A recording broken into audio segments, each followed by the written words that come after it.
صامت شهرها أحسنت فرجها وأطاعت بعلها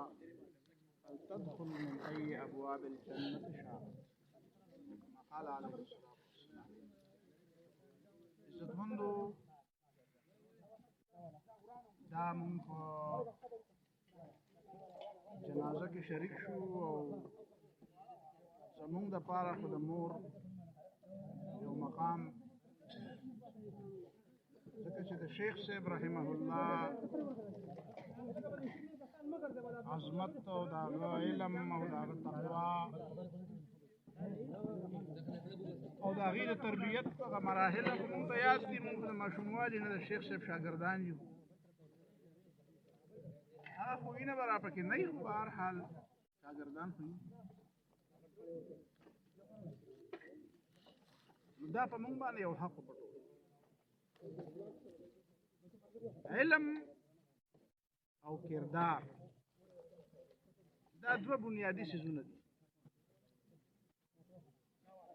علم په خپل ځای یو ډېر اهم شی دی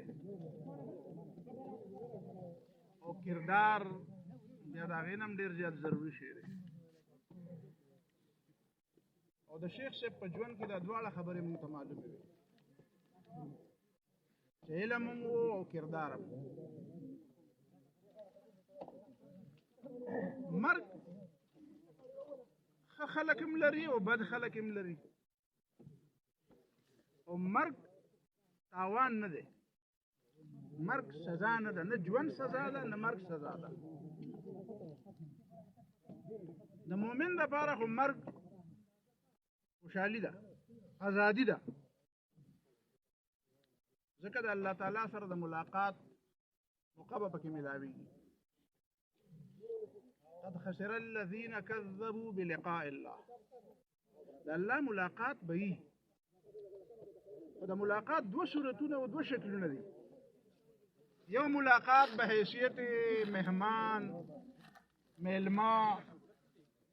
چې وله انعام ورکوي، چې خوشحاله اکرام یې وکړي. مؤمن دپاره د الله تعالی ملاقات داسې دی. نو بیا هغې له تیاري پکار ده.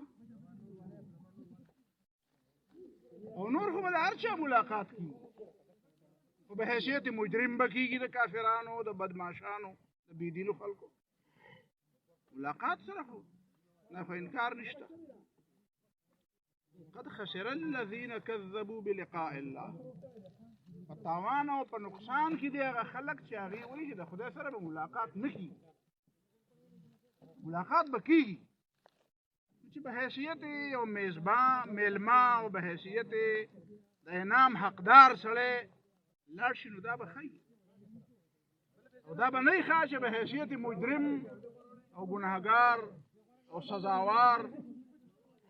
لکه د یو مجرم پیشي چې کېږي چې داسې د چا پیشي وشي. نور مرګ بجای خود تاوان نه دی، نقصان نه دی. دا یو مرحله ده.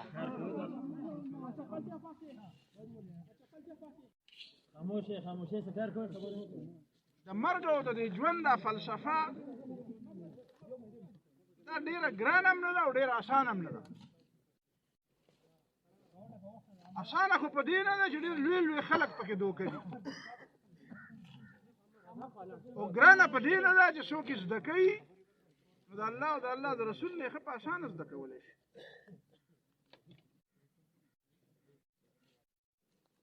یو انګریز څوک دی کریسټوفر مارلو، مشهور فلسفي دی چې پخوا به تېر شوی، نور پلار نیکه یې نه پېژني.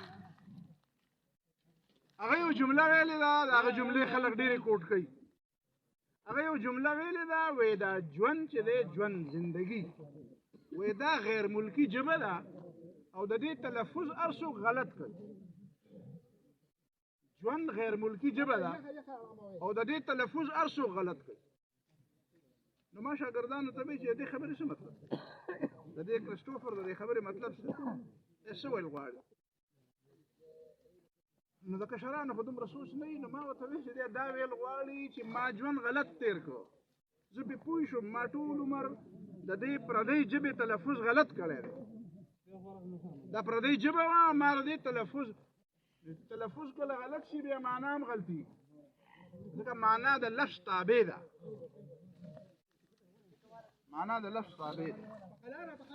لفظ څنګه ته ووایې نو معنا به د بل سړی هم هغسې حلي نو چې تا تلفظ غلط وکړو نو د هغې معنا تا هم غلطه زده کړه او بل ته دې هم غلطه وښودله اوس د دې حل څه و د دې مسلې نو خدای خبر چې په دې کریسټوفر مارلو پوهېدو که نه پوهېدو د دې مسلې حل دا و چې دا ژبه د کوم ځای نه راغلې ده د هغه نه تپوس وکړه چې د دې تلفظ څنګه کړي چې د پښتون او د پنجابي په پښتو کې اختلاف راشي خو په پښتون چې څنګه تلفظ کوي خو هغسې به ټیکي که نه چې پنجابی څنګه کوي هسې به نه ټیک که او چې د پنجابي او د سندي د پښتو په لفظ کې تلفظ کې اختلاف راشي نو بیا به دواړه په کار د پښتون نه تپوس وکړي چې دا یو پنجابی دی او بل سندی دی چې د پښتون نه تپوس وکړي دا ټکي څنګه ووایو نو دا ژوند چې د کوم ځای نه راغلی دی نو په کار ده چې د هغه ذات نه تپوس په کار دی دا ژوند څه ته وایي نو ژوند او مرګ الله تعالی ورکوي خلق الموت والحیات لیبلوکم ایکم احسن عملا الله مرګ هم پیدا کو الله ژوند هم پیدا کو چې تاسو وازمي چې کوم یو کس عمل کوي نو د ژوند او د مرګ فلسفه به د الله نه تپوس د ژوند څه ته وایي او مرګ څه ته وایي او د مرګ نه پس څه دي دا خو ما ضمني خبره وکړه دویمه خبره ورپسې دا ده کل نفس ذائقة الموت مرګ به په هر چا راځي مرګ نه څوک نه خلاصي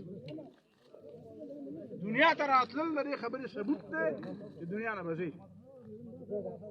لدو للموت وابنو للخرابي بشیر راوړی خو انجام یې ذهن کې یاد ساتئ چې انجام به مرګ او بعدې جوړې کې خو انجام یې په ذهن کې یاد ساتئ چې انجام به روانېدل او نړېدلي انا جعلنا ما على الارض زینة لها دا دنیا چې الله وایي ما پیدا کړې ده او په دې ځمکه مې د پاسه څه پیدا کړي په دې مې دا ښایسته کړې ده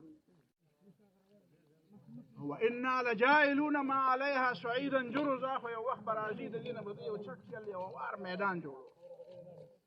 فلا تغرنکم الحیات الدنیا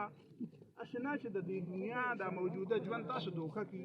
ولا یغرنکم بالله الغرور او اشنا چې د الله په باره کې د شیطان څخه بل سبق وای د الله په باره کې د شیطان څخه بل پټه وای او د شیطان هغه پټه بیا یادې او د خدای خبره ده نه یې دا کار مکوه یو خبره ته ګوره دی بل ته ګوره دا ډېر ښایسته ښایسته څیزونه دا فصلونه دا باغونه دا ونې میوې بوټي دا انسانان دا آبادۍ دا چمکدار څیزونه دا سره او سپین دا چې خلک ځان ته رادوکه رامایله کوي فلا تغرنکم الحیات الدنیا چې تاسو د دنیا دا موجوده ژوند دا دوکه دا دنیا لفظ الله تعالی شرط په دې قرآن مجید کې د دې موجوده ژوند ته صرف حیات نه دی حیات صرف آخرت ته ویل دې ته همیشه لپاره ویلي دي چې دا الحیات الدنیا او دنیا دوه لفظونه کېدی شي دنا یدنوم کېدی شي او دنا ام کېدی شي دنی ادنا چې موږ وایو ادنا قریب ادنا خپله معنا قریب دا قریب ده قریب الحصول نقده د تو سره ناست خو دنیا په دې معنا هم دنیا ده چې دا دنی دا نیچ ده دا حقیر شکل دی د ژوند الحیات الدنیا زما په خیال خو یې ښکلې ترجمه داسې ښکاري چې هغه ژوند چې هغه نیچ ژوند دی ډېر سپک او ډېر لاندې ژوند دی انسان چې الله تعالی ورته خپل خلیفه ویلی دی د دې حیثیت نه چې وګوري نو د موجوده دنیا دا ژوند د انسان دپاره ډېر لاندې ژوند دی دا د ژوند ډېر لاندې شکل دی خدای دې کړي چې یو سړی په تخت ناست ولې نه وي داسې نه زما او ستا دپاره چې په دې خاورو کې ناست شو نه چې هغه په دنیا راجونه کوي د هغې د ژوند هغه شکل هم ډېر نیچ دی قرآن وایي که صورت واقع کې ته په دې پوهېږې وننشئکم فیما لا تعلمون چې یو بل ساخت او یو بل پیدایش دله درکړم چې تا ته پته هم نشته انسان د ژوند د ټولو نه بهترین تصور وکړي د هغې نه الله تعالی هغه چې په آخرت کې ولا کوم ژوند ورکړي هغه مخکې دی دا د دنیا ډېر لاندې شکل دی چې کوم سړی نه خدای وپېژني او نه ځان وپېژني په ساده ژبه کې چې پښتو کې ترجمه په ساده ژبه کې خبرې کوي که نه نو په ساده ژبه کې به دا وایي چې په قیامت کې عذاب په څو خبرو ملاوېږي وایي دي په دوو ملاوي دې ټولو خبرو خلاصه اسانه په دوو خبرو ملاوېږي یو په دې خبره عذاب ملاوېږي چې بنده ته خو ما خو تا له عقل درکړی او ته خو پوهېدې دوه او درې دې پېژنده سود او زیان او ورسه دې ښه پېژنده خپل او پردی دې هم پېژنده نفع او تاوان او ګټه دې هم پېژنده لوړ او جوره دې هم پېژنده نو خدای دې ولې نه پېژندو داسې داسې بهانه شته چې ما خدای نه پېژنده ما خپل خالق او مالک او رب نه پېژندو دویم در سره دا حساب کتاب کوي چې تا ځان هم نه پېژندو ته چې د مخلوق بنده وې نو ته دونه سپک وې چې تا مخلوق ته سر جټو تا د شیطان بندګي کوله تا د خپل نفس بندګي کوله تا د ځان غوندې د یو انسان او د یو مخلوق بندګي کوله ته خو ما خلیفه پیدا کړی تا له خو ما ډېر لوی مقام درکړی په دې دوو خبرو به سزا ملاوېږي چې خدای دې ولې نه وپېژندلی او ځان دې ولې نه وپېژندلی چې چا ځان مو پېژندو او خدای مو پېژندو نو دا دنیا بیا د هغه د معیار نه ډېره ښکته ده بیا دا خلک تپوس کوي که نه حدیث دی چې من احب لقاء الله احب الله لقاءه ومن کره لقاء الله کره الله لقاءه چې څوک د الله تعالی سره ملاوېدل خوښوي نو الله هم خوښوي چې زما دا بنده د ما سره ملاوي او چې څوک یې بدوي نو الله هم بدوي الله وایي زما هم نه ده خوښه نو دا څنګه ده دا خو اسانه خبره ده که نه بحیثیت د انعام او د میلمه په طور باندې چې تا څوک راوغواړي نو ته خوښې او غم خوښوي خو چې بحیثیت مجرم وي نو هغه وایي یاره نو تا له به سزا در کومه او ته چې م ورځې نو ته وایې چې سزا به راکوي نو ته چېرته هغه خوښې دې دوو خبرو باندې د مرګ او د ژوند او د انسان دا فلسفه دا ساده فلسفه ده دا ډېره ګرانه نه ده کوم سړی چې وردو بالحیات الدنیا چې هغه په دې نیک ژوند باندې راضي شو دې معنا دا ده چې د خپل انسانیت په خاورو کې ملاو د انسانیت نه پېژندو د ځانو نه پېژندو د انسانیت خپل په خدای په دې دنیا د ژوند ته د محدودیتونو ته چې دا پکې دا شپه ده او دا پکې ورځ ده او دا به پکې یخني او دا به پکې ګرمي او دا به پکې پسیني او دا به پکې مسلسل په هر قدم باندې ان مع العسر یسرا چې سره ته ملاویږي هله به ملاویږي د څه اغستو دپاره به څه ورکوې نو هله به کېږي کچھ کھونے پانے کے لیے کچھ کھونا پڑتا ہے څه چې ملاویږي نو هله به ملاویږي چې څه ته ورکړي دا دنیا ده په دې دنیا کې خوشحاله دې معنا دا ده چې ستا معیار ډېر نیچ دی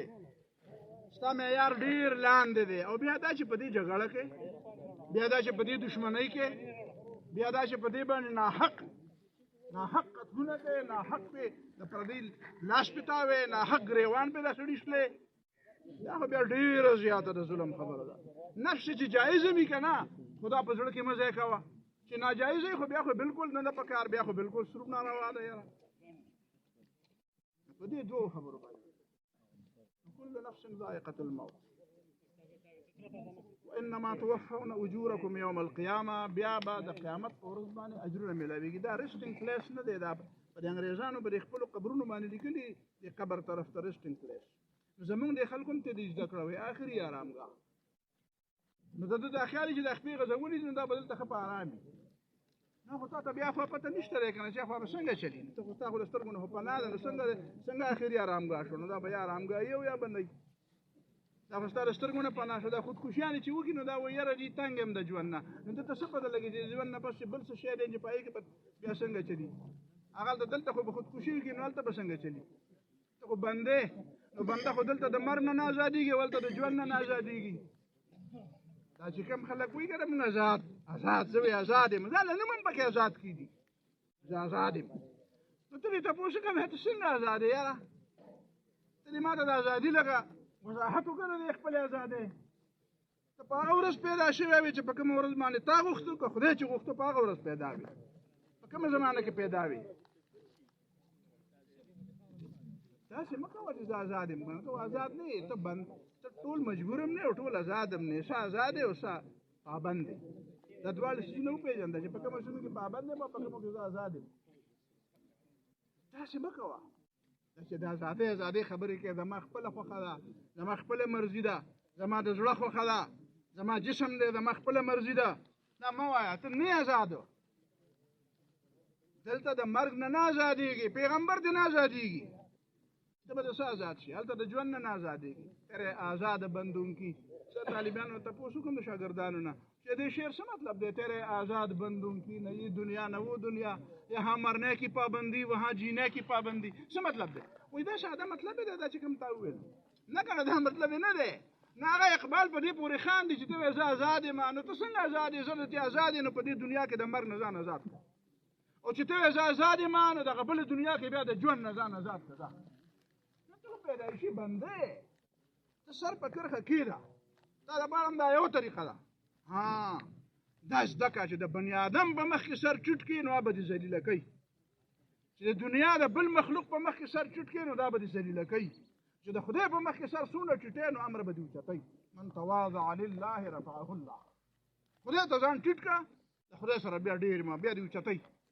بنده ته ځان ټیټ کړي، دنیا ته ځان ټیټ کړي نو دا دې ذلیله کوي. دا راته وایي ډو مور، شابه نور هم سر ټیټ کړه. ته وایې په ځمکه خو مې سر کېښود، وایي پوزه راکاږه. وایي نو نه ده راښکلی شوې. زمونږ د زمانې د سکول واړه به دلته یي که نه، مونږ چې په کومه زمانه کې سکول وی بې شابه پوزه راکاږه. چې بیا راښکله هغه استاد به درته تریخ غونته کوي، وایي بیا یې راکاږه. وایي نه دی راښکلی. انسان دا کار کوي. خدای پاک ورته وایي چې په سجده کې ما ته د ټولو نه نږدې، نو ته یې په دې ځمکې په دې خوا تل وایه او زه به هلته بره په عرش اورم. نږدې له ټولو نه، ټولو نه زیات نږدې انسان الله ته چې سجده کوي. فاجتهدوا فی الدعاء، نو شابه د خدای نه غواړه. او خدای په غوښتو خفه کېږي، انسان په غوښتو خوشحالي. خدای په غوښتو خوشحالېږي، انسان په غوښتو خفه کېږي. انسان نه چې غواړي خفه کېږي، وایي دا ویله زما نه کېږي. چې بچی دې غواړي هم خفه کېږي، خدای نه چې نه غواړي نو درنه خفه کېږي. وانما توفون اجورکم یوم القیامه. بس چې هلته ورشي بیا به د عمل په مقابل کې به د رد عمل د جواب او د جزا او د بدلې خبرې به شروع شي. نو دا هوښیارتوب بیا دې ته وایي دان نفسه وعمل لما بعد الموت. یو حدیث معلوستی دی، چونکې دا زمونږ والده وفات شوې ده. رسول الله صلی الله علیه وسلم فرمایي په هغه حدیث کې چې ان المرأة اذا صلت خمسا، ښځه چې پنځه منځونه کوي، وصامت شهرها او د رمضان روجې نیسي، واحسنت فرجها او د خپلې حیا حفاظت کوي، واطاعت بعلها او د خپل خاوند خبره مني، فلتدخل من ای ابواب الجنة شاء. د جنت په کومو دروازو چې ننوځي د دې خلک وایي اسلام ښځو له څه ورکړي. یو خبره کوم، یو خبره لږه زما زه به درته بیا پلیز مهرباني وکړئ، دا خبره ډېره زیاته په غور واورئ. خلک مونږ ته وایي یو ځای کې په یو یونیورسټۍ کې پروګرام و، نو ما له پکې موضوع راکړې وه چې یاره د ښځې رول څه دی د معاشرې او د حکومت په اصلاح کې او د معاشرې په اصلاح کې. نو ما ورته ووایي چې رول دوه قسمه دی. رول دوه قسمه، یو ډایرکټ رول دی، یو انډایرکټ رول دی. ډایرکټ رول الله تعالی سړي له ورکړی دی او انډایرکټ رول یې ښځې له ورکړی دی. او زه دا منم او زه دا ثابتولی شم چې د ډایرکټ رول نه انډایرکټ رول ډېر زیاته هم دی. ما وایي چې دا کوم بوټی چې زه د هغې صفت کوم او دا کومه مالټه چې په لاس کې ده هر څوک یې تعریف کوي. په دې مالټه کې چې دا کومه خوبۍ راغلې ده که نه، نو د دې بنیاد هغه ژړ دي چې هغه په دې ځمکه کې دننه دي، تا ته نه دي معلوم، ته یې نه دا یې صفت نه کېږي. رول د هغې دی دا چې بلډینګ ولاړ دی، د دې په دې بنیاد کې چې کومې خښتې او کوم سیمټ او کوم کنکریټ او کومه کاڼې لګېدلی دی، د هغې بنیاد دی. دا زه چې ستا مخې ته نن ولاړ یم او خبرې کومه، د دې بنیاد زما دا مور او زما هغه بابا دی چې پروت و. کردار دی، علم دی، هغه تربیت دی، نه ښکاري، هغه خاورو نه لاندې دي، نه ښکاري. ښځې کردار د معاشرې په اصلاح کې انډایرکټ دی. انډایرکټ رسول الله صلی الله علیه وسلم باندې چې اولنۍ وحی راغله نو کور ته راغی، وی خشیت علی نفسي، په ځان یېرېږم ټولې دنیا له مې خدای په ډغره ورولي، د ټولې دنیا مقابله به کوم، زه خو یوازې یم. خدای راته حکم وکړو چې به ټولې دنیا سره مقابله کوي، خزه ورته وی حضرت خدیجه بیبي ورته وی رضی الله تعالی عنها وی کلا لا یخزیک الله ابدا دا نشي کېدی یریږه مو الله به دې نه سپوري الله به دې مدد نه پرېږدي انک لتصل الرحمه ته خو د خپلوانو سره رشتې پالې وتحمل الکله ته خو د خلکو بوجونه وړې وتکسب المعدومه ته خو د هغه چا لپاره ګټه کوې چې د څوک ګټه نشي کولی وتعين على نوائب الحق د دې ترجمه خلک بل شانتي کوي خو زه بل شانتي کوم وتعين الحق على نوائبه ته د حق مرګرتیا کې سره د دې نه چې مصیبتونه درله راځي مصیبت پروا نه ساتي خو حق لپاره ودرېږي الله به تا نه سپوري دا د انډایرکټ کردار چې کله به نبی علیه الصلاة والسلام خفه شو بار بچا ډېر وزورو وی به ازار به که چې کور ته به راغی نو حضرت خدیجې سره به خبره شیر کړه چې خدیجې ما ته خو داسې خلک ووي نو هغې به ورله تسلي ورکړه هغې به ورله تسلي ورکړه دې ته وایي کردار دا د ښځې کردار دی د خپل خاوند احترام په دې یورپ کې څه وخته پورې داسې وه که نه چې ښځې وایي مونږ بار ځو زمونږ دې ته چلي زده کړو اوس هغې وایي مونږ دننه کور ته ځو د یادو خبره په هوا نه یم لګیا د یادو خبرې نه کوم فکر درته پیش کولی شم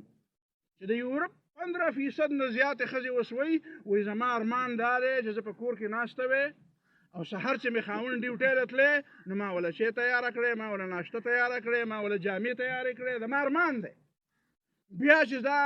ډیوټۍ له لاړې نو چې زه په کور کې ناسته وې ما د کور صفایي کولی او غرمه مې بیا انتظار وی چې دا خاوند به مې کله راځي چې بیا دی راتلی ما وله ډوډۍ تیاره کړې وې ما وله ترکاري تیاره کړې وې ما د آرام دپاره ځای تیار کړی وی وی زما دا ارمان دی دا ارمان ولې دی دا فطرت دی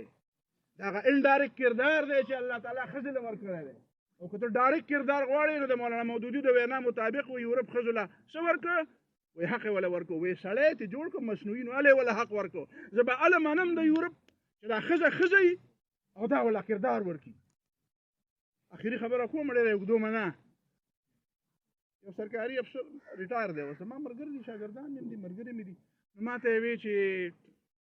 مونږ باندې یو سوال وکړو په دې بورډ یې راته راښکل په سرکاري په دې دغه کې ټریننګ دی په دې بورډ یې راته راښکل یو کرښه یې راښکله بر یې ولیکل میل دلته فیمیل دلته ښځه دلته سړی بیا وی چې سړی څه کولی شي وی سړی جي ډوډۍ خوړلی شي ښځه نه شي خوړلی او خوړلی شي سړی ډرایوینګ کولی شي ښځه نه شي کولی او جي کولی شي سړی جاز الوزولی شي ښځه نه شي کولی او جي الوزولی شي سړی ډاکټر جوړېدی شي او جي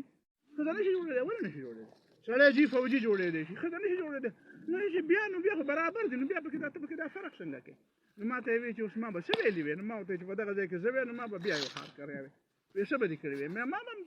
دلې دا بورډ به مې صفا کړی وی او یو کرښه به مې راښکلي وې چې دا سړی او دا ښځه ما به اولنی سوال دا کړی وی چې ښځه بچي راوړی شي نو سړی بچي راوړی شي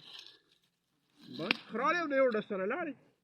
دا ټول هر څه چې تا ما ته ووایي چې سړی کولی شي دا ښځه کولی شي خو دا ښځه یو کار کولی شي دا سړی نه شي کولی نو چې هغه کار به بیا څوک کوي چې دا ښځه هغه ټول کارونه کوي چې کوم دا سړي کولی شي نو دا ښځه چې کوم کار کولی شي او سړی نه شي کولی دا کار به څوک کوي بیا دا فطرت دی له دا کار ورکړی دی